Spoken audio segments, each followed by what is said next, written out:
Today we'll be working on my workbook called Esther, and this is on the whole book of Esther.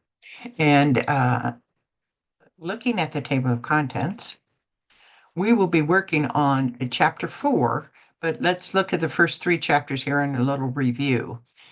Chapter 1 sets up the problem, or a problem.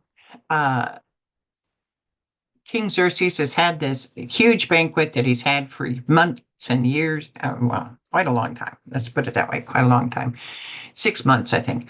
And then he, in his drunken stupor, he invites Queen Vashti to come to the banquet of men, to show off her beauty. And many commentators believe she was supposed to come with her royal crown, but naked, because it was that kind of party, actually. So, but she refuses. And so he gets really upset that someone refused him because nobody refuses the king. So he asks his royal advisors what to do, and they decide that she is no longer to be the queen and she is no longer to come into the presence of the king. And they send it out all over the kingdom because they don't want their wives to disagree with them on anything. And so this solves that. Anyway, in chapter 2, then, King Xerxes finally grows tired of not having a queen by his side. So they decide to have a beauty pageant and round up all the beautiful virgins all over his kingdom, which is 127 provinces from India to the Mediterranean Sea and down to Kush, Egypt, Kush, a big province, a big area. They want to round up all these ladies to be beauty pageant for the king, and the king is going to pick his queen. Now, they go through a year of beauty treatments before they even see the king, and then they're going to have one night with the king, which, of course, is the name of one of the movies about Esther, is One Night with the King. So when it comes Esther's turn, Esther's already been favored inside the harem because she's found the favor of the guy in charge of the harem already. So she uses his advice as to what to bring with her inside when she meets the king. And king immediately falls for her, decides she becomes a future queen, and all the other ladies then are moved from the harem of virgins to the harem of concubines. And these ladies never will be released in their life. They are in the harem of the king, period. Anyway, she becomes queen. And at the end of that chapter, there's a small little story about Mordecai, who is her uncle, her cousin. Sorry, her cousin. Why do I keep thinking uncle? Her cousin, who has raised her, hears of an assassination plot. He's part of the nobility of the kingdom of the castle citadel of Susa. And so he tells Esther the plot. Esther tells the king. It's verified. And so she gives credit to Mordecai. It's written in the annals of the king, but that's all you ever hear about it for a while.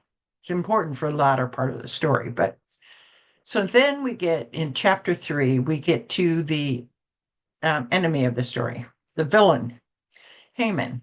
Haman is an Agagite, which makes that his family clan and Jews are directly opposed to each other because all the Agagites were supposed to be killed off by Saul, and he didn't do the job. Or actually Amalekites. Agagite was the king at the time, and so here's a relative of King Agagite now in a position of authority in King Xerxes' kingdom. So he's made up to royalty, and everybody's supposed to bow down to him when he passes by. But Mordecai does not bow down. Haman gets really upset, and he eventually finds out it's because Mordecai's a Jew. So instead of Haman trying to make a decision to kill Mordecai, he decides he's going to kill the whole Jewish nation inside Xerxes' kingdom. And he persuades the king for a decree on that, not telling the king the full story.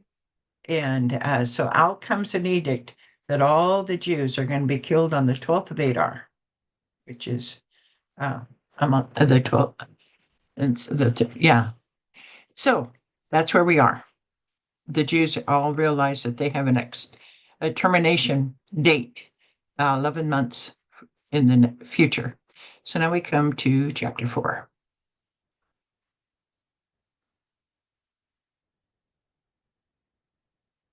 Esther decides to help her people, Esther 4, 1 through 17. When Mordecai learned of all that had been done, he tore his clothes, put on sackcloth and ashes, and went out into the city and wailed loudly and bitterly. This is how the Jews often um, express their sorrow, is sackcloth and wailing out loud, loudly and bitterly. What did Mordecai learn of? He learned of the edict to exterminate all the Jews. Do you think he was the only Jew that was upset? Why or why not? No, I'm sure was a lot of Jews that were upset. Um, and because it's their life that they're talking about. Mordecai did several things when he heard of the edict. Can you name them? He tore his clothes. He put on sackcloth and ashes and went and wailed loudly and bitterly. How much time was it going to be from the edict to the assassination? About 11 months. Who wrote up the edict and why? Haman wrote up the edict because he wanted to kill all his enemy. Does Haman know that Mordecai is a Jew? No. Yes. Does Haman or King Xerxes know that Queen Esther is a Jew? No. But he went on, but Mordecai went only as far as the king's gate because no one clothed in sackcloth was allowed to enter it. The kings at this time didn't allow any negativity around them, period. Why couldn't Mordecai enter through the king's gate? Because he was clothed in sackcloth. Why do you think he would have wanted to enter the king's gate so he could talk to Esther? Often Mordecai sat at the king's gate. During the first time, what did he discover? The plot to assassinate the king. The second time Mordecai sat at the king's gate, his actions caused all this trouble. What did he not do? He did not bow down to Haman, the Agagite. In every province to which the edict and order of the king came, there was great mourning among the Jews, with fasting, weeping, and wailing. Many lay in sackcloth and ashes. How many provinces are in the realm of King Xerxes again? 127 provinces. What three ways do the Jews mourn? Fasting, weeping, and wailing. Jewish mourning was a very visible and vocal event. Sackcloth was a dark material made from camel's hair or goat hair and used for making grain bags. Mourners would simply sit barefoot at the ground with their hands on their heads, smear their heads or bodies with ashes or dust. Fasting meant that they did not eat during their mourning. Wailing was a loud outcry of pain and misery.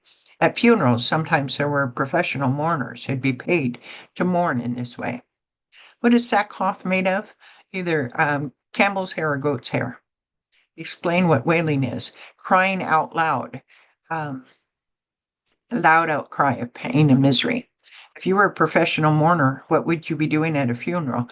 Crying and wailing out loud, expressing a sorrow for the people that purchased you to do that. When Esther's eunuchs and female attendants came and told her about Mordecai, she was in great distress. She sent clothes for him to put on instead of his sackcloth, but he would not accept them. Esther, inside the palace, never knew about what was going on outside in the real world. And so, of course, Mordecai came to see her often, and he was the only one that was helping her stay Jewish despite all that she had to do. So Mordecai's no longer coming, and that's her only connection to her life and her family. And so she was in great distress. She found out he was in sackcloth, so sent him clothes so that he could come see her. Who told Queen Esther about Mordecai? Her eunuchs and female attendants. How did Esther respond to the news? She was in great distress. She wanted to see Mordecai. If Esther's eunuchs and female attendants knew that Mordecai was important to her, do you think they realized that Esther and Mordecai are related? Why or why not? I'm thinking that they might suspect something, but they're attendants to her and they love her so that the word never gets out. What did Esther send to Mordecai? clothes for him to put on. Did Mordecai accept what Esther sent? No, he did not. Esther would have understood the act of mourning, yet she sends clothes to Mordecai. Do you think she knew about the edict? Why or why not? No, she doesn't know about the edict. She's safely sheltered inside the kingdom and inside the palace. Why do you think Esther sent clothes to Mordecai? Because she wants to see Mordecai. That's his only link, her only link to the outside world, her only family that she knows of. Then Esther summoned Hathach, one of King's eunuchs assigned to attend her, and ordered him to find out what was troubling Mordecai and why. Who did Esther summon? Hathach. What did she order him to do?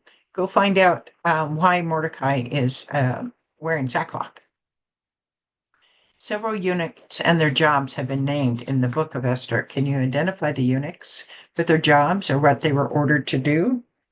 Yeah, I can. Just wanted to make sure I got it right. Uh,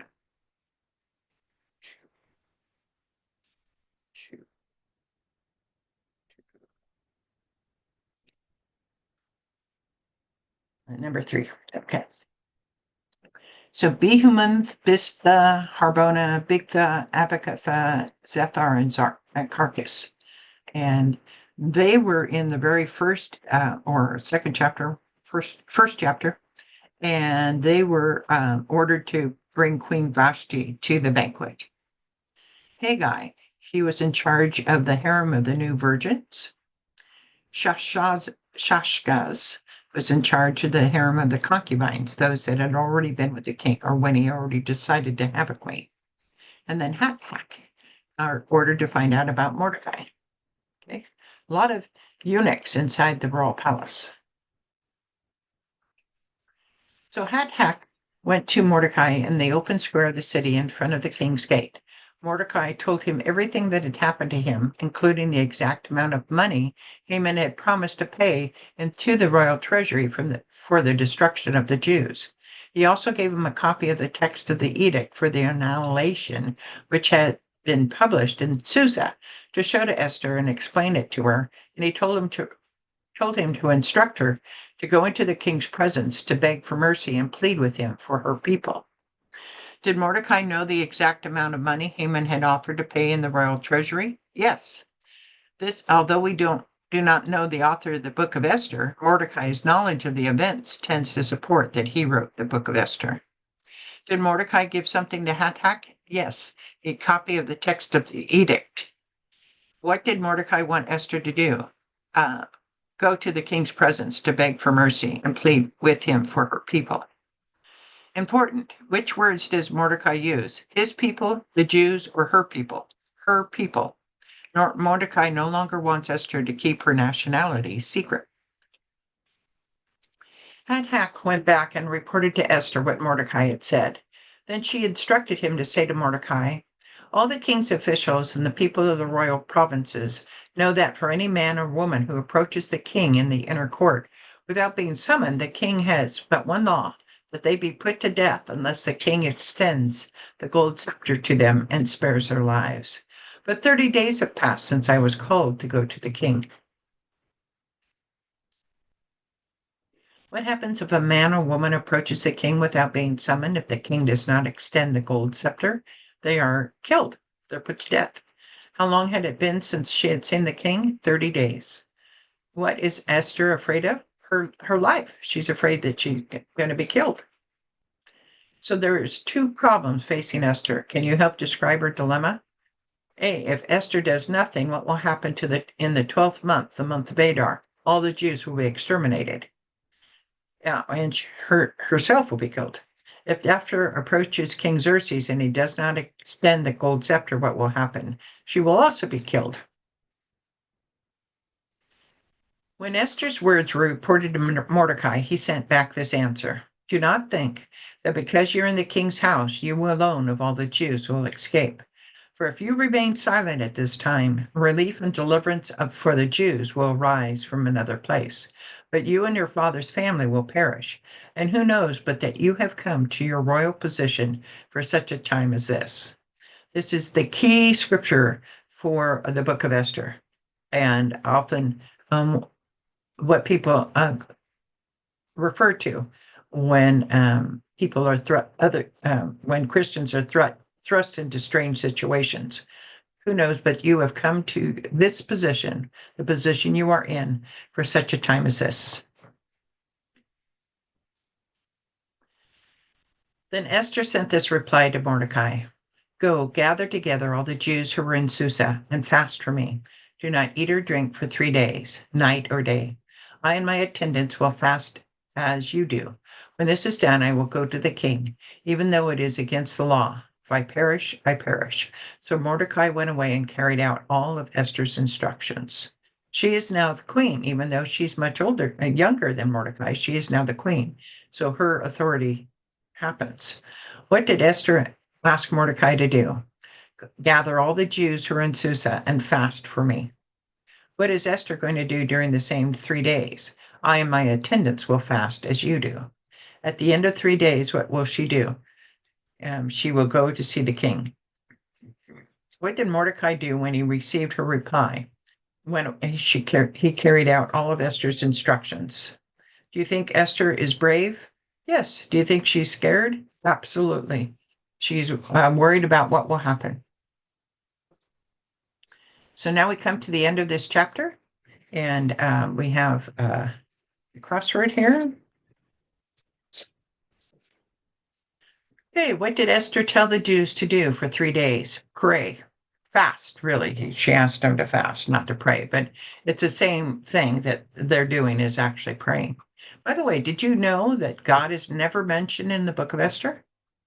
Just a little fact. 3, what did Esther send to Mordecai when she heard he was in sackcloth? Clothes. Yeah, clothes. Number 5, what clothing did Mordecai put on when he heard of the decree? Sackcloth. 6, how many days had it been since Esther had seen the king? 30. Who did Mordecai tell Esther to see to plead for her people? The king. 2 down, the king has to extend the golden scepter to spare a person's life. And 4, who did Esther send to Mordecai? Hathach. So that's the end of this chapter. I hope you enjoyed it. The plot thickens in the book of Esther. It's a very, very good book. And just talk to you later. Bye now.